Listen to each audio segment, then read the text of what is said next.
Halo semuanya, salam sejahtera untuk kita semua. Perkenalkan, nama saya Vanessa Andromeda dari kelas 12 IPS 1. Hari ini saya akan menjelaskan mengenai modernisasi dan westernisasi sebagai tugas sosiologi saya. Untuk memudahkan penjelasan kali ini, saya akan menggunakan PowerPoint yang telah dibagikan oleh Pak Sauki. Selamat menonton! Modernisasi dan westernisasi.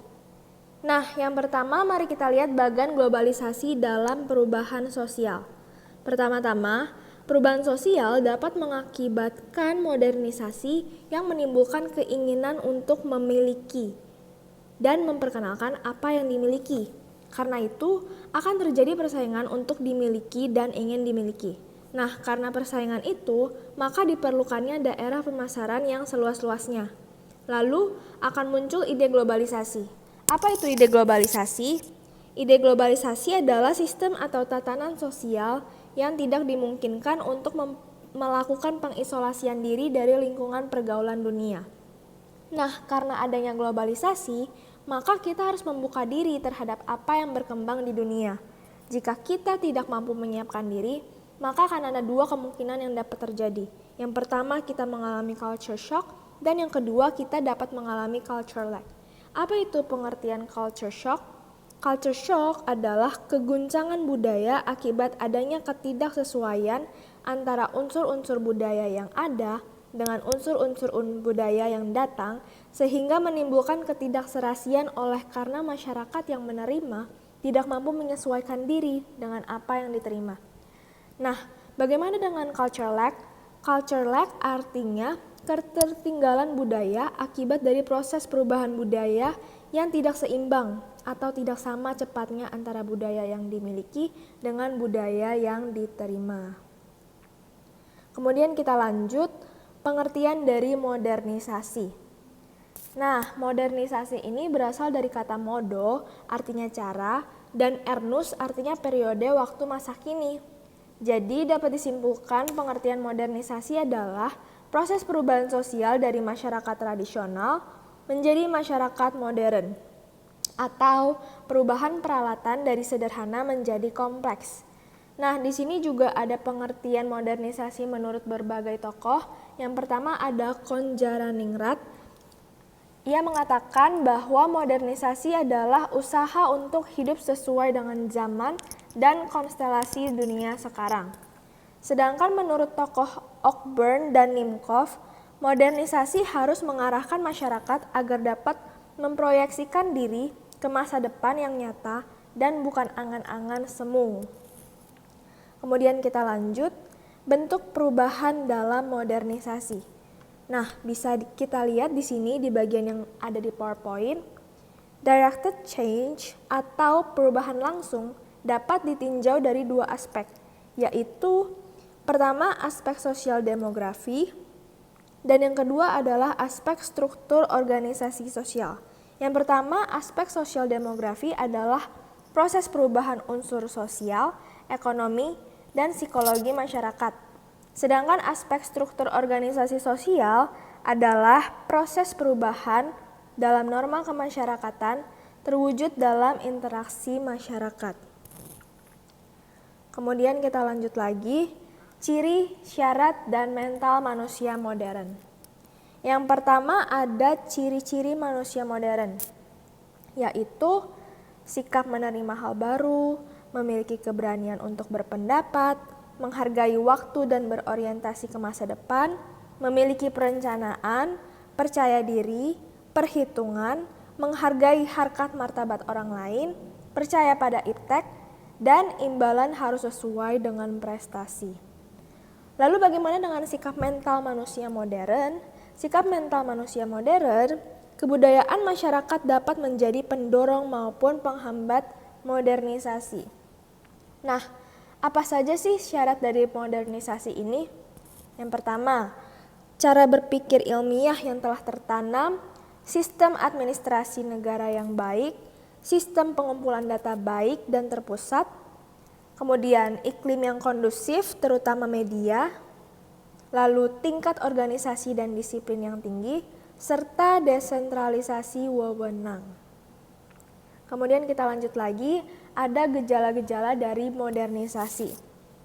Nah, Gejala modernisasi ini bisa dilihat dari bidang sosial, ekonomi, dan politik. Yang pertama ada di bidang sosial. Gejala modernisasinya adalah pertama munculnya kelas-kelas sosial, munculnya sikap konsumerisme, dan adanya gejala urbanisasi. Nah, apa itu sikap konsumerisme? Konsumerisme adalah gaya hidup yang menganggap barang-barang mewah sebagai ukuran kebahagiaan, kesenangan, dan sebagainya. Maka dari itu konsumerisme ini adalah dampak negatif dari modernisasi. Nah, kemudian yang kedua ada di bidang ekonomi. Gejala modernisasi di bidang ekonomi adalah munculnya industri besar, adanya tenaga ahli, adanya perkembangan dalam bidang industri, sudah menggunakan teknologi modern, masyarakat memiliki mata pencaharian di bidang industri dan jasa. Kemudian yang terakhir ada gejala modernisasi di bidang politik. Gejala-gejalanya adalah yang pertama adanya partisipasi rakyat dalam pembangunan, kemudian ada tersedianya sarana dan prasarana informasi, dan yang terakhir berlakunya hukum secara sistematis. Lalu kita lanjut lagi, dampak dari modernisasi. Nah, modernisasi ini bisa berdampak positif maupun negatif. Yang pertama, dampak positifnya adalah memperkuat integrasi dalam masyarakat, kemajuan dalam bidang industri, kemajuan dalam bidang transportasi, meningkatkan ilmu pengetahuan dan teknologi, serta meningkatkan kesadaran politik dan demokratis. Sedangkan dampak negatifnya adalah adanya kesenjangan sosial dan ekonomi, munculnya kriminalitas, kenakalan remaja, serta pencemaran lingkungan alam. Nah, di bagian kanan ini ada berbagai contoh modernisasi di bidang transportasi. Jadi ini tuh adalah perbandingan alat transportasi zaman dulu dengan zaman sekarang. Nih contohnya itu yang pertama ada sepeda zaman dahulu yang masih belum memiliki pedal atau kayu, dan sekarang sepedanya tuh udah modern, udah ada kayunya, udah ada pedalnya gitu. Kemudian di gambar kedua ada gambar delman. Dahulu orang masih menggunakan delman.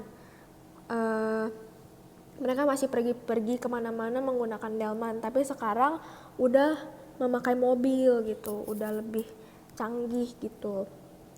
Nah, gambar ketiga ada juga dahulu kala orang masih menggunakan balon udara, sekarang udah menggunakan pesawat. Lalu ada juga yang untuk transportasi lautnya, dahulu orang masih menggunakan perahu yang masih digerakkan dengan tenaga manusia. Sekarang sudah ada kapal pesiar yang udah canggih dan sekarang udah bisa digerakkan dengan mesin. Itu adalah berbagai contoh modernisasi di bidang transportasi. Kemudian kita lanjut lagi, westernisasi. Apa sih pengertian dari westernisasi? Westernisasi adalah suatu proses yang mana masyarakat di negara timur itu mengadopsi budaya barat di berbagai bidang. Adapun bidangnya seperti industri, teknologi, ekonomi, hukum, politik, gaya hidup, cara berpakaian, agama, filsafat, gaya bahasa, alfabet, serta nilai-nilai. Nah, di sini ada berbagai ciri-ciri dari westernisasi. Apa saja ciri-cirinya? Yang pertama adalah lifestyle atau gaya hidup dari masyarakat mengalami perubahan serta meniru perkembangan yang terjadi di negara-negara barat. Misalnya, seperti gaya hidup mewah, hedonism, dan masih ada lagi yang lain-lain. Yang kedua, mengikuti kebiasaan dari sebagian masyarakat barat di dalam mengonsumsi minuman keras serta obat-obatan terlarang. Yang ketiga, semakin maraknya pergaulan bebas serta juga perilaku seksual penyimpang di tengah-tengah masyarakat. Yang keempat, perubahan pada cara berpakaian. Contohnya cara berpakaian itu misalnya yang pada perempuan dulu masih berpakaian yang kayak selalu yang tertutup gitu. Tapi sekarang karena cenderung mengikuti gaya orang barat, jadi pakainya pakaian yang ketat gitu, atau yang top, tank top gitu, crop top gitu-gitu. Nah, kemudian ada cara berkomunikasi serta juga hubungan sosial yang mengikuti kebiasaan di negara-negara barat. Dan yang terakhir, ciri-ciri westernisasi adalah masyarakat juga semakin individual. Padahal dahulu kala tuh kayak sikap gotong royongnya tuh kayak sangat terlihat banget, menonjol banget. Tapi sekarang tuh karena ada westernisasi, masyarakat jadi semakin individualistis gitu. Karena disebabkan sikap gotong royong yang menjadi ciri khas masyarakat Indonesia selama ini menjadi semakin terkikis.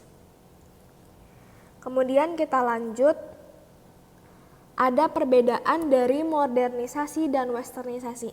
Apa sih perbedaannya? Yang pertama, modernisasi.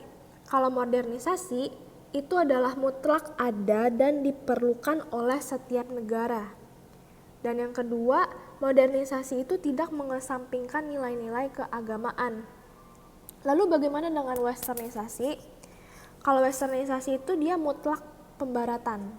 Dan munculnya westernisasi itu disebabkan karena perkembangan masyarakat modern itu terjadi di dalam kebudayaan barat yang disajikan dalam bentuk barat.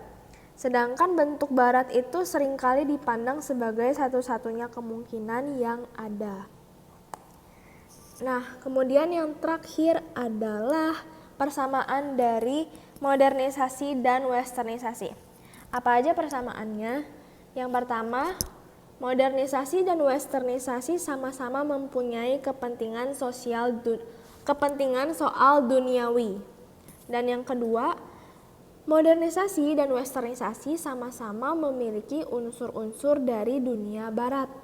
Yang ketiga, sama-sama merupakan hasil perbandingan dari berbagai aspek kehidupan manusia yang dirasionalkan. Dan yang terakhir adalah sama-sama merupakan suatu proses perubahan dari suatu yang dianggap kurang menjadi sesuatu yang dianggap lebih bagi penganutnya. Nah, jadi segitu aja presentasi saya dari topik hari ini, yaitu westernisasi dan modernisasi. Semoga bermanfaat dan terima kasih sudah menonton.